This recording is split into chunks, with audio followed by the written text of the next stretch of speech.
Eu preciso pensar numa vida possível com Deus. Como nós falamos no domingo passado, às vezes nós elegemos modelos de espiritualidade tão elevados que a gente pensa assim, não dá para mim.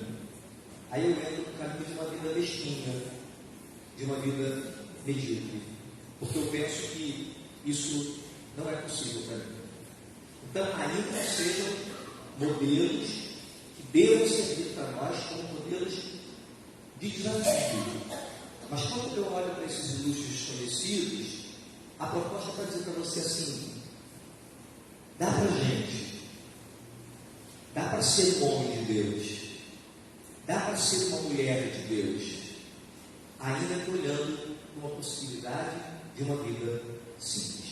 Segundo Reis 4, 8 a 37 diz assim: sucedeu também um dia que, indo Eliseu a Sunem, havia ali uma mulher importante, a qual o reteve para comer pão, e sucedeu que todas as vezes que passava por ali, entrava para comer pão. E ela disse ao seu marido: eis que tenho observado que este sempre passa por nós, é um santo homem de Deus. Façamos depois um pequeno quarto junto ao muro, e aí lhe ponhamos uma cama, uma mesa, uma cadeira e um candeeiro. E há de ser que, vindo ele a nós, para ali se recolherá. E sucedeu que um dia ele chegou ali e recolheu-se àquele quarto e se deitou. Então disse ao seu servo Geazi: chama esta sunamita. E chamando a ele, ela se pôs diante dele, porque ele tinha falado a Geazi: diz-lhe, este que nos tem tratado com todo desvelo, com todo cuidado, que se há de fazer por ti? Haverá alguma coisa de que se fale por ti ao rei ou ao capitão do exército? E disse ela: eu habito no meio do meu povo. Então disse ele: que se há de fazer por ela? E Geazi disse: ora, ela não tem filho, e seu marido é velho. Por isso disse ele: chama. E chamando-a ela se pôs à porta. E ele disse: a este tempo determinado, segundo o tempo da vida, abraçarás o filho. E disse ela: não, meu Senhor, homem de Deus, não mintas a tua serva, não mintas a tua serva. E concedeu a mulher e deu à luz um filho no tempo determinado, no ano seguinte, segundo Eliseu lhe dissera. E crescendo o filho, sucedeu que um dia saiu para ter com seu pai, que estava com os segadores, e disse a seu pai: ai a minha cabeça, ai a minha cabeça. Então disse ao moço: leva-o à sua mãe. E ele o tomou e o levou à sua mãe, e esteve sobre os seus joelhos até ao meio-dia, e morreu. Subiu ela e deitou sobre a cama do homem de Deus, fechou a porta e saiu. E chamou a seu marido e disse: manda-me chamar um dos moços e uma das jumentas, para que eu corra ao homem de Deus e volte. E disse ele, seu marido: por que vais a ele hoje? Não era uma hora de sábado? E ela disse: tudo vai bem. Então aguardou a jumenta e disse ao seu servo: guia e anda, e não te detenhas de caminhar, senão quando eu te disser. Partiu ela, pois, e foi ao homem de Deus, ao monte Carmelo. E sucedeu que, vendo ao homem de Deus de longe, disse Geazi seu servo: disse a Geazi seu servo: eis aí a sunamita. Agora, pois, corre ao encontro e diz-lhe: vai bem contigo? Vai bem com teu marido? Vai bem com teu filho? E ela disse: vai bem. Chegando ela, pois, ao homem de Deus, ao monte, pegou nos seus pés, mas chegou Geazi para retirá-la. Disse, porém, o homem de Deus: deixa, porque a sua alma está triste de amargura, e o Senhor me incumbiu, e não me manifestou. E disse ela: pedi eu a meu Senhor, a teu filho? Não disse eu: não me enganes? E ele disse a Geazi: cinge os teus lombos, toma o meu bordão na tua mão e vai. Se encontrares alguém, não te saúdes, e se alguém te saudar, não lhe respondas. E põe o meu bordão sobre o rosto do menino. Porém, disse a mãe do menino: vive o Senhor em tua alma, que não te hei de deixar. Então ele se levantou e a seguiu. E Geazi passou diante deles e pôs o bordão sobre o rosto do menino, porém não havia nele voz nem sentido. E voltou a encontrar-se com ele e lhe trouxe aviso dizendo: o menino não despertou. E chegando Eliseu naquela casa, eis que o menino jazia morto sobre a sua cama. Então entrou ele, fechou a porta sobre eles ambos e orou ao Senhor. E subiu a cama e deitou-se sobre o menino, e pondo sua boca sobre a boca dele, e os seus olhos sobre os olhos dele, e as suas mãos sobre as mãos dele, se estendeu sobre ele, e a carne do menino aqueceu. Depois desceu e andou naquela casa, de uma parte para a outra, tornou a subir e se estendeu sobre ele. Então o menino espirrou 7 vezes e abriu os olhos. Então chamou Geazi e disse: chama esta sunamita. E chamou-a e veio a ele e disse ele: toma o teu filho. E entrou ela e se prostrou aos seus pés e se inclinou à terra e tomou o seu filho e saiu. Pelos desconhecidos, a vida simples com Deus. Quando nós olhamos para esse texto e a gente lê aí, especialmente nos versos 8, 9, e se você puder ficar com a sua Bíblia aberta, acho que vai ser interessante porque você pode conseguir algumas referências. Quando a gente olha aí nos versos 8 e 9, sucedeu também um dia que indo Eliseu a Sunem, havia ali uma mulher importante, a qual ele teve para comer pão. E sucedeu que todas as vezes que passava por ali, entrava para comer pão, e ela disse a seu marido: este tem observado que este que sempre passa por nós é um santo homem de Deus. Quando a gente lê esse texto, e principalmente quando a gente vai pensar numa vida com Deus, talvez a nossa tendência seja parar nesse texto e pensar assim: o que é um santo homem de Deus? E se nós fôssemos eleger, irmãos, o modelo de Eliseu, a gente já ia eleger um modelo de uma espiritualidade muito simples. Porque Eliseu, apesar, ou mesmo sendo de fato um homem de Deus, um profeta de Deus, Eliseu é de uma simplicidade tremenda. A simplicidade de Eliseu se revela até na maneira como ele lida com o seu ministério. Por exemplo, Naamã, aquele homem leproso, no capítulo 5, no capítulo seguinte, Naamã escuta falar de um homem de Deus que há em Israel. A menina lá dá o testemunho, de Eliseu. Aí ele consegue uma autorização para ir até Eliseu, para que Eliseu ministrasse sobre a vida dele e fosse curado. Aí Naamã cria na cabeça dele uma ideia de como seria aquele encontro. E aí quando ele chega na casa de Eliseu, Eliseu manda o seu moço, esse moço que está aqui, Geazi, Eliseu manda esse moço dizer para ele assim: mergulha 7 vezes na água do Jordão. Aí a cabeça de Naamã dá um nó, porque Naamã pensa assim: rios eu tenho na minha terra. E ele diz: eu pensei que eu fosse chegar aqui, esse homem fosse sair ao meu encontro, esse homem fosse impor as mãos sobre mim e eu seria curado. Mas Eliseu não funciona nesse registro da performance. Eliseu entende que para ele ser curado, ele não precisa aparecer, ele não precisa impor as mãos, ele só deu uma orientação: mergulha 7 vezes aí no Rio Jordão. Eliseu é o profeta da porta fechada. Quando ele volta à casa da mulher para interceder pelo filho, ele entra e a primeira coisa que ele faz é fechar a porta. E ele aprendeu isso com Elias, porque Elias também ministrou sobre o filho da língua de Sarepta lá atrás, e a primeira coisa que Elias fez foi fechar a porta. O ministério de Eliseu é um ministério de uma simplicidade absurda aos nossos olhos hoje, onde o que a gente mais vê é gente querendo se projetar, é gente querendo se promover, é gente querendo postar aquilo que está acontecendo. O ministério de Eliseu é um ministério simples, é um ministério da porta fechada, é um ministério do secreto, não é um ministério da performance, não é um ministério das manifestações, é um ministério da simplicidade. Então, quando a gente olha para esse texto e a gente vê essa mulher dizendo para o seu marido: eu tenho visto, eu tenho observado que esse que passa por nós é um santo homem de Deus. A gente poderia eleger Eliseu como um modelo de simplicidade, através do qual nós pudéssemos aprender sobre uma vida simples com Deus. A única questão, e porque a gente não vai eleger Eliseu, é porque Eliseu não é um ilustre desconhecido.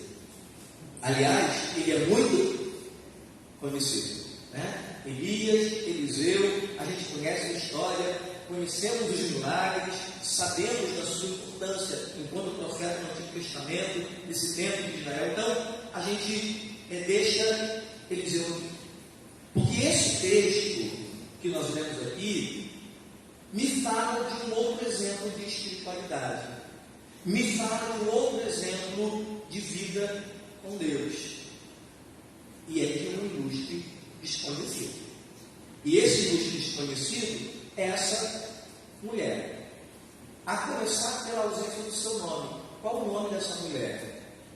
Não sei, não confunda. Não, pastor, ela é a Sunamita. Sunamita não é nome, Sunamita é naturalidade, né? É como se dissesse, ela é gonçalense, ela é carioca, ela é Sunamita porque ela nasce numa cidade chamada Sunem, que é uma cidade que faz parte da região onde a tribo de Issacar havia habitado, próximo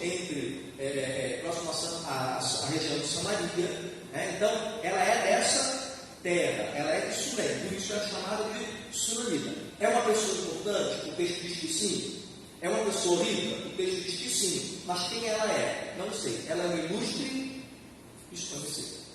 E eu queria comentar com você então, para tirar um pouco os olhos de Eliseu e olhar para esse texto e tentar compreender a simplicidade da espiritualidade dessa mulher sunamita, dessa mulher da cidade de Sunem.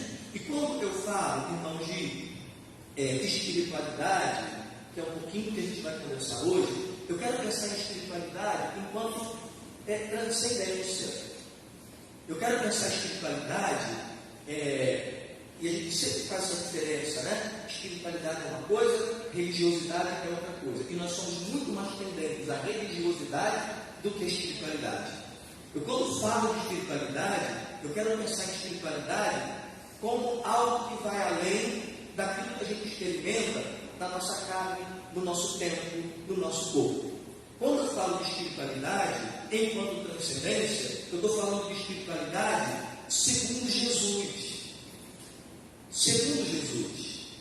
E aí, eu acho que a gente tem um texto que dá muito claro para a gente essa definição de espiritualidade enquanto transcendência.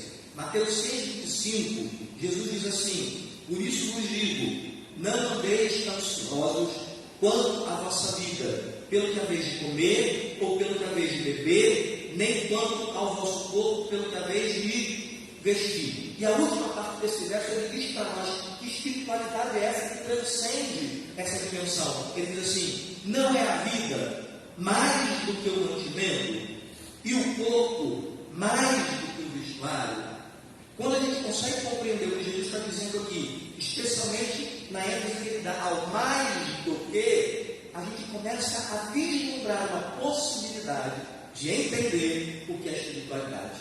Então, a espiritualidade enquanto transcendência é entender que a vida é mais do que a comida.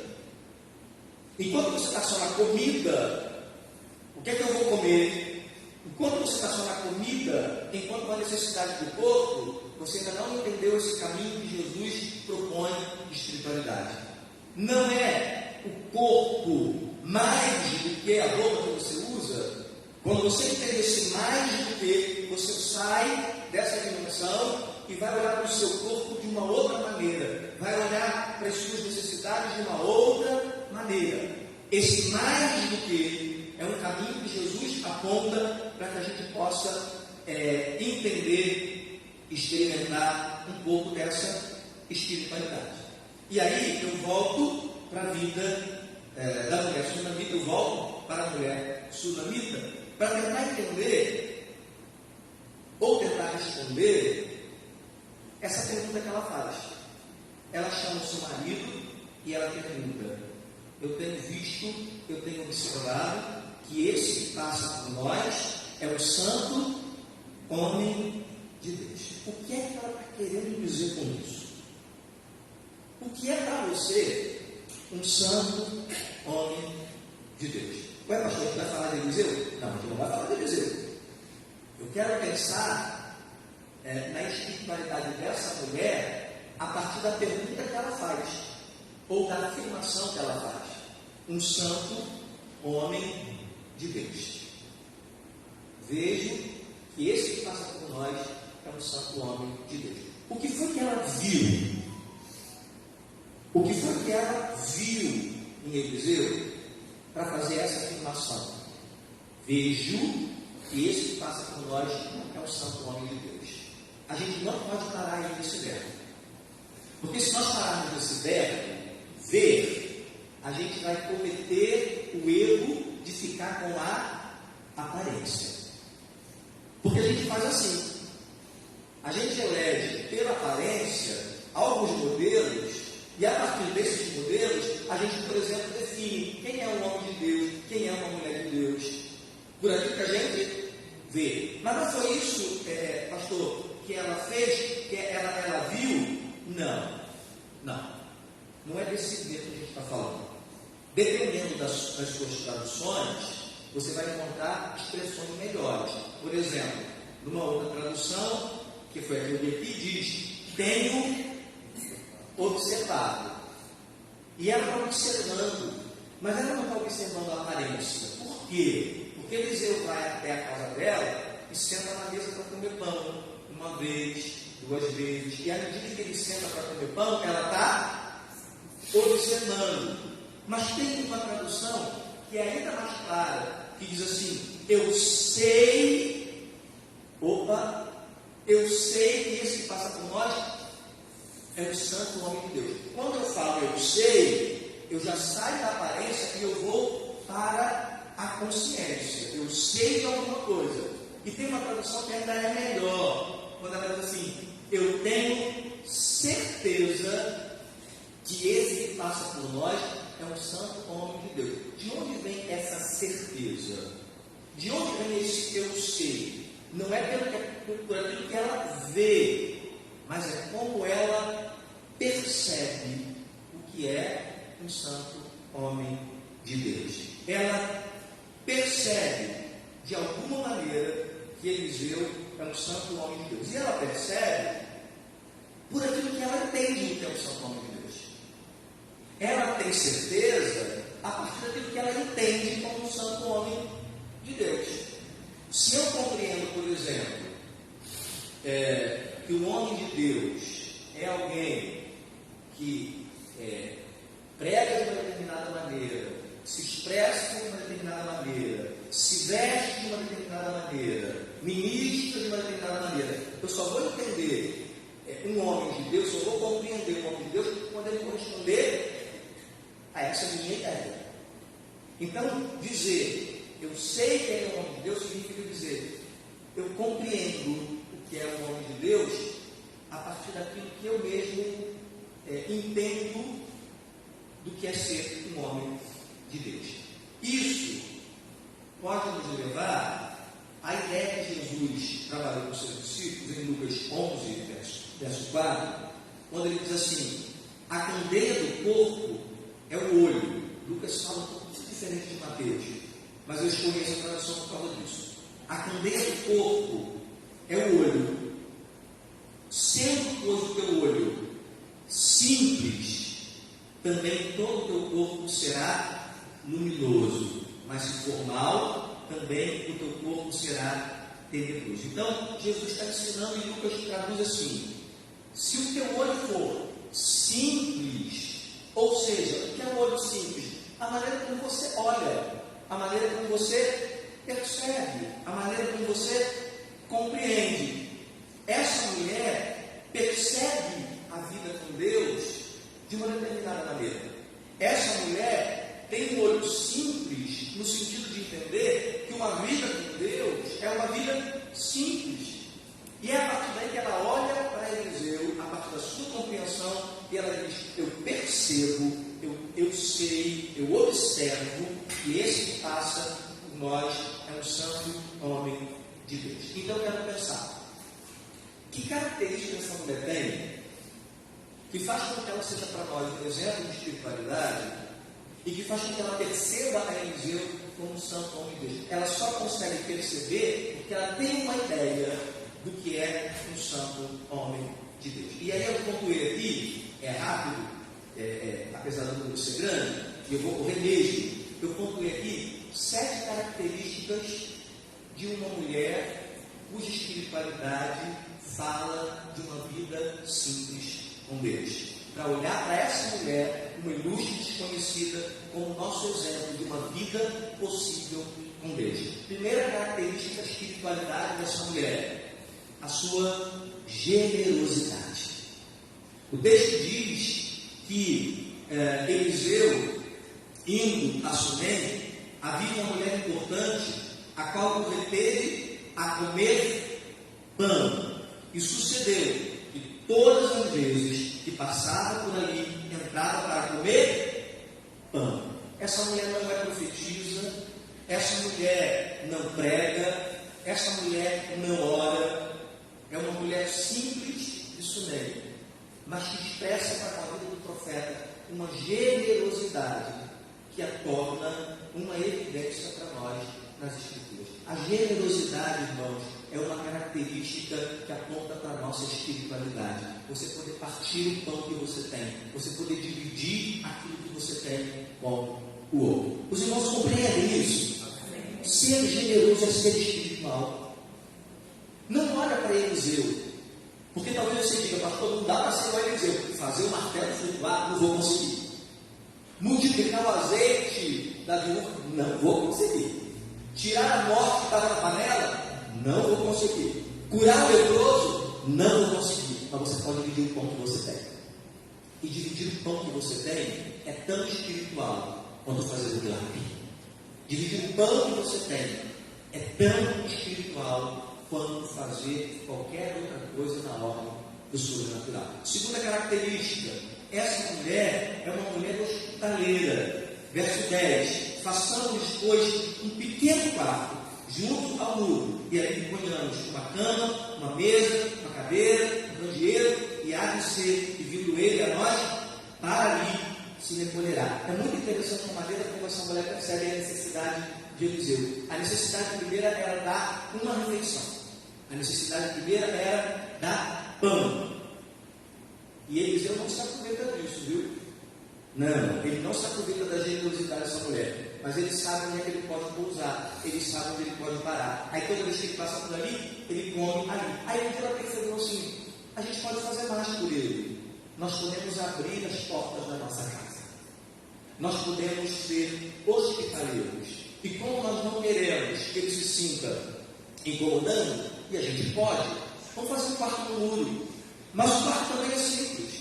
É um quarto no muro, onde só vai ter uma cama para o corpo descansar, uma mesa, uma cadeira para sentar e estudar, e um candeeiro para iluminar a casa.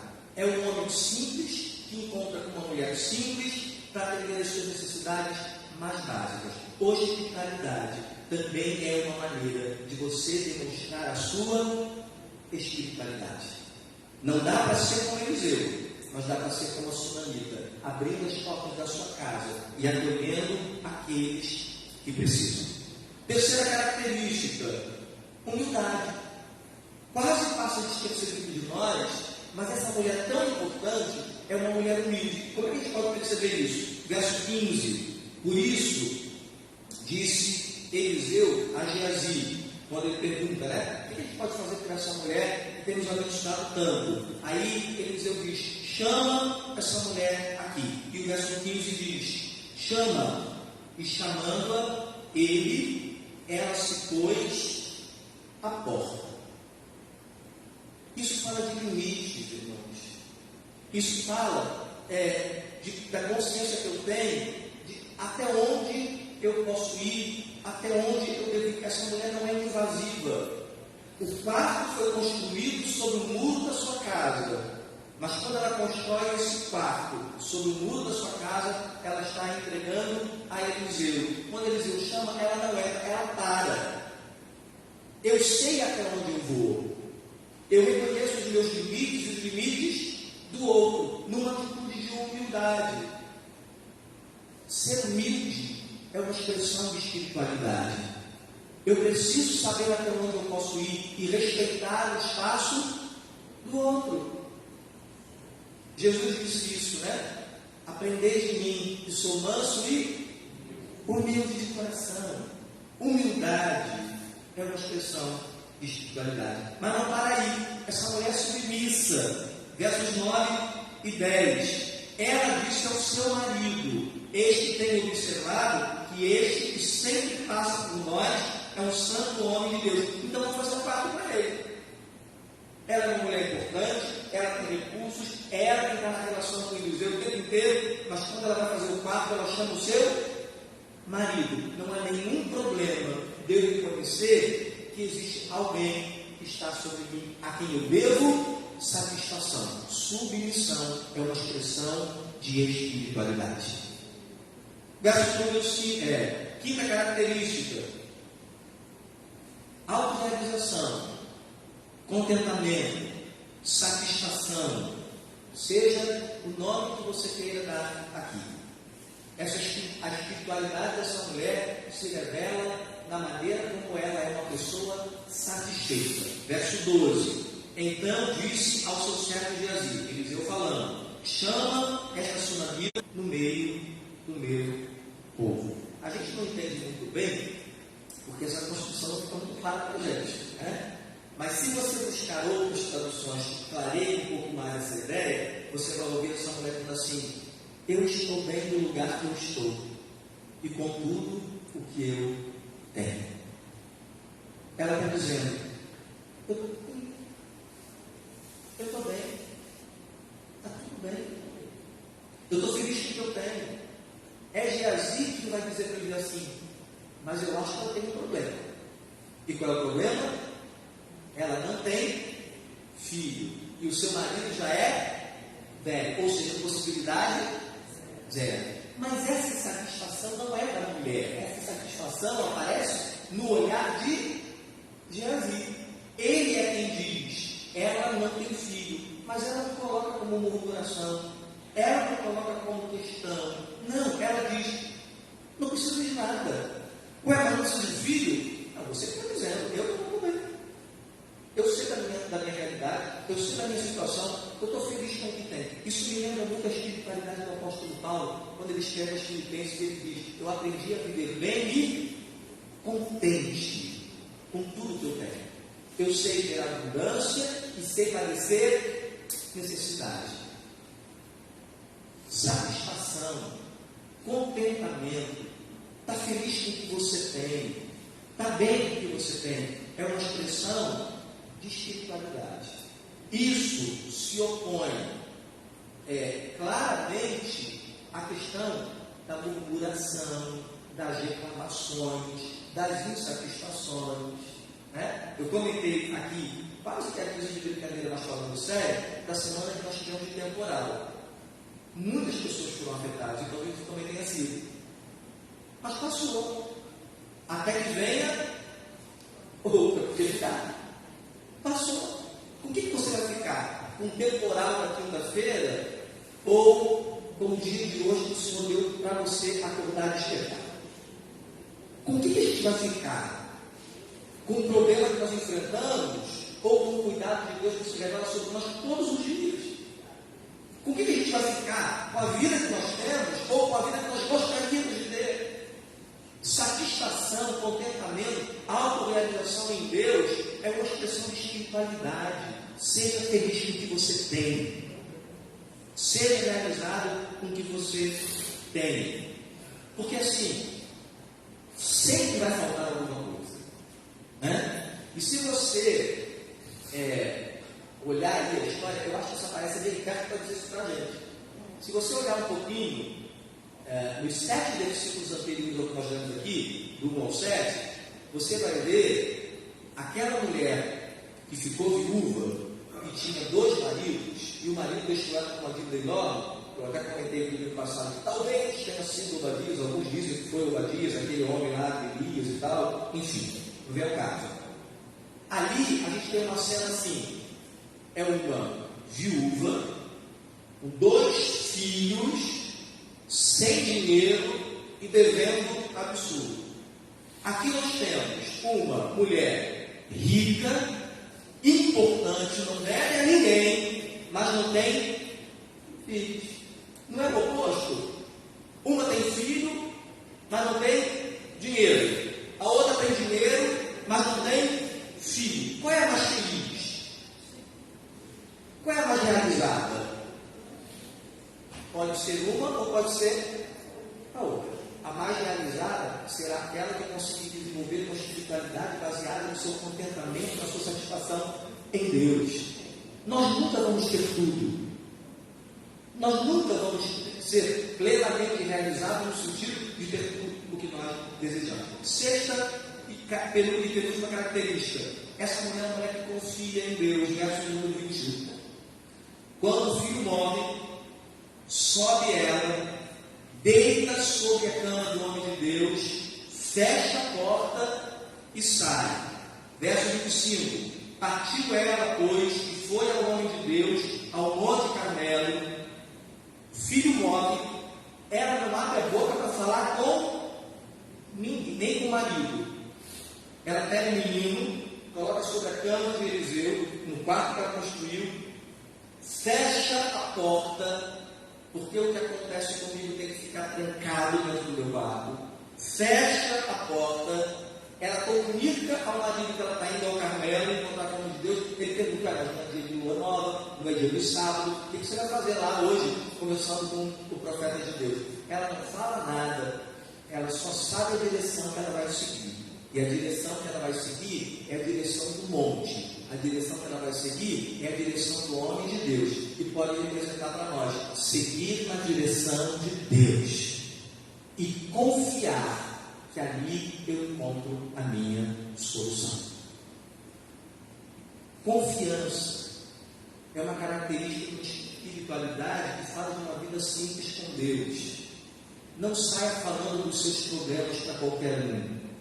Não saia expondo as suas dificuldades para qualquer um. Deixe seus problemas trancadinhos no seu quarto e vá falar com a pessoa que pode resolvê-los. E a única pessoa que pode resolvê-los é o Senhor. Então, feche a boca. Eu sei que é muito difícil, mas seja espiritual. Tranca o seu quarto e conversa com Deus, porque isso expressa confiança. Quanto mais a gente sai falando, espalhando, isso é desespero, isso não é confiança. Confiança é eu entender que Deus é quem pode fazer. Vá na direção certa. Sétima e última característica, e é por isso que ela age assim: paz. Essa é uma mulher que vive a sua espiritualidade numa vida de paz. E como é que essa paz aparece aqui? Não é muito fácil para a gente perceber, não. Mas como é que essa paz aparece aqui? Verso 23. Disse ele, o marido: por que você vai a ele hoje? Não é lua nova, nem sábado. E ela disse: está tudo bem.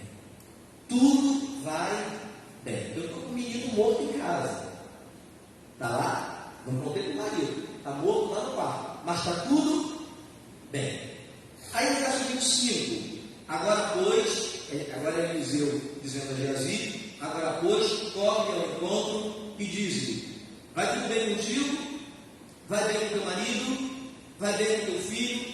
E ela responde a Geazi: vai bem. Pastor, ela está mentindo? Não, ela não está mentindo. Ela não quer contar a verdade? Não, ela está contando a verdade. Está tudo bem. A gente não entende muito bem como é que alguém pode dizer que está bem se está com uma pessoa morta dentro de casa. Como é que alguém pode dizer que está bem se está vivendo... A gente não entende muito bem, porque quando a gente responde assim, está tudo bem, e você diz está tudo bem, a gente está entendendo que está tudo bem. Mas a expressão que ela usa aqui, você conhece, tanto para a resposta dela ao marido, vai tudo bem, quanto para a resposta a Geazi, vai tudo bem. Se a gente fosse traduzir literalmente, era a resposta seguinte: Shalom. Essa é a resposta que aparece no texto original. Hoje é sábado, hoje é lua nova. E ela diz: Shalom. Aí quando o moço, o Geazi, está tudo bem com você? Está tudo bem com o marido? Está tudo bem com o filho? E ela responde: Shalom. Porque o que é Shalom na ideia do judeu? Shalom na ideia do judeu é uma vida de harmonia, é uma vida organizada internamente. Shalom para o judeu é uma condição de paz que independe daquilo que está acontecendo aqui fora. Então não é mentira, não é mentira, não é não. Tem um morto dentro de casa, tem uma situação ruim aqui fora, mas aqui dentro eu estou em paz, porque eu estou indo na direção certa, porque eu estou indo ao monte, porque eu estou indo procurar o homem de Deus. Então eu posso dizer: está tudo bem, no sentido de que, ainda que aqui fora tudo esteja desorganizado, dentro de mim eu estou em paz. Shalom. Shalom, irmãos, é uma característica de espiritualidade. Eu poder estar em paz, ainda que muitas coisas estejam acontecendo à minha volta. E eu fico pensando, que caminho para o fim, como a gente consegue perceber essa resposta de outras pessoas, um pouco diferente da que a mulher deu, mas que expressam esse está tudo bem. Por exemplo, Abraão está lá no monte, né, com seu filho, entendendo uma ordem de Deus que era para sacrificar o menino, e aí Abraão prepara, está com o menino, prepara lá o altar, e tem lá a lenha, e tem lá o cutelo. Aí Isaac pergunta para ele assim: pai, está aqui a lenha, está aqui o altar, mas onde está o cordeiro para o sacrifício? Aí Abraão responde para ele: está tudo bem. Claro que ele não responde isso, né? Mas quando diz assim: Deus proverá para si o cordeiro, ele está dizendo, é como se ele dissesse para Isaac: Shalom, fique em paz, está tudo bem, Deus vai prover. Deus vai prover. É como se a gente pudesse entender Jó dizendo para sua esposa, né, para sua mulher naquele tempo de dor e aflição. É como se a gente pudesse entender Jó dizendo para ela assim: Shalom, está tudo bem. Eu saí do ventre da minha mãe e eu vou voltar para lá. O Senhor deu e o Senhor tirou. Bendito seja o nome dele, louvado seja o nome dele. Você está falando como uma louca, mas está tudo bem. Shalom. É como se a gente ouvisse aqueles amigos de Daniel que são ameaçados de serem lançados na fornalha até porque não se dobraram diante da estátua que o rei havia construído, aquela estátua pensada, né? Aí ele chama e ele diz assim: eu ouvi dizer que vocês não adoram a estátua que eu construí, então assim, vou falar com vocês o seguinte: se na hora que vocês ouvirem a buzina tocar, os instrumentos soarem, se vocês não se prostrarem, vocês vão ser lançados na fornalha. E eu quero ver qual é o Deus que vai livrar vocês dali. É como se a gente ouvisse Sadraque, Mesaque, ele dizer assim: Shalom, está tudo bem. Se Deus quiser livrar, Ele vai livrar. Mas se não quiser, saiba o rei que Ele continua sendo Deus, e nós não vamos nos dobrar à estátua. Está tudo bem. Shalom, está em paz. Ainda que tenha uma fornalha sendo acesa aqui, ainda que eu tenha perdido tudo o que eu tinha, ainda que eu esteja sendo provado na minha fé, Shalom, está tudo bem. Generosidade, hospitalidade, humildade, submissão, autorrealização, confiança e paz são manifestações, expressões de uma espiritualidade simples. Essa mulher é uma ilustre desconhecida, mas ela tem uma vida com Deus, que dá a ela a oportunidade de experimentar tudo isso. O meu desejo, irmãos, é que a gente possa desenvolver essa vida simples com Deus, onde haja generosidade, onde haja portas abertas, onde haja submissão ao outro, onde haja simplicidade, humildade, onde a gente seja plenamente satisfeito em Deus, realizado em Deus, onde haja confiança de que Ele pode tudo e onde nosso coração esteja em paz, independente da vida que a gente esteja vivendo. Amém?